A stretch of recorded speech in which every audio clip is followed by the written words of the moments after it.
pro-Morsi demonstration here at the location in East Cairo where we are.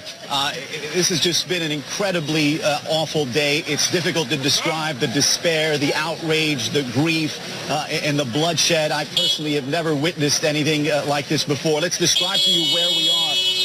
We're about, by the way, we should point out, every time you hear a car honking and racing through this crowd, if you look inside, you see another victim. You see another casualty. Sometimes you see fatalities. What this street has become is a thoroughfare, seemingly one of the few safe exits out of here. And what we're seeing is people pour out of the Rabaa al-Adawiya sit-in, and then you have the vehicles, the motorcycles carrying victims, carrying the casualties. We've heard a lot of disturbing accounts of what has happened there. Perhaps one of the most disturbing accounts is witnesses telling us that in a local hospital here, in the makeshift clinic, about a couple of hours ago, security forces went in and disrupted the volunteer doctors who were treating some of the victims there. I have one of the volunteer doctors with me. Bear with me here.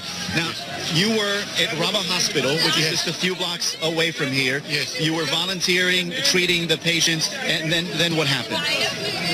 They came at 5 o'clock. Whose day? A group of armed officers in black gear, wearing bulletproof vests, and with live ammunition guns. And what did they tell you? What did they do?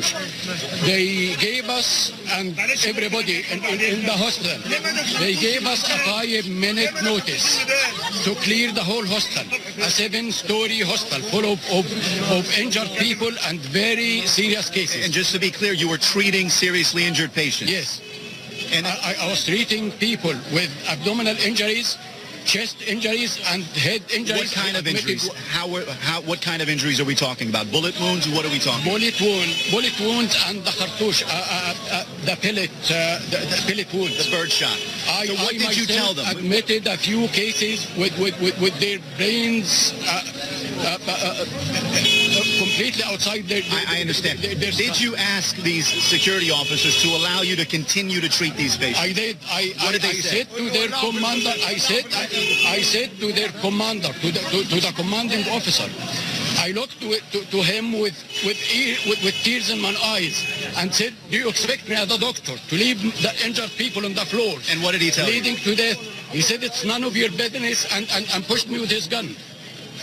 They literally pushed the doctors out of the hospital at gunpoint. And what happened to the patients there? I don't know. I don't know what happened to the people who had to leave them bleeding on the floor. Yeah. And how many bodies were there? When you walked through the hospital, describe the death toll. We had many rooms for storing dead bodies, certifiedly dead people. And I was transferring and carrying with my own hands some of the dead bodies to the dead room. The rooms downstairs were full. Upstairs, up to the 7th floor, they had the intensive care unit.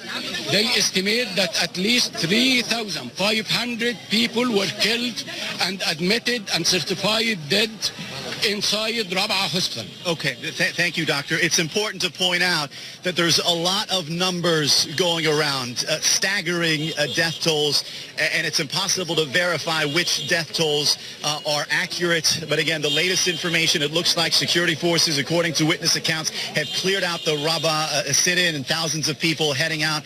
But the night is not over. A lot of anger, emotions running high, guys. Okay, Reza Sayed, thank you so much. Of course, that's just one of the problems in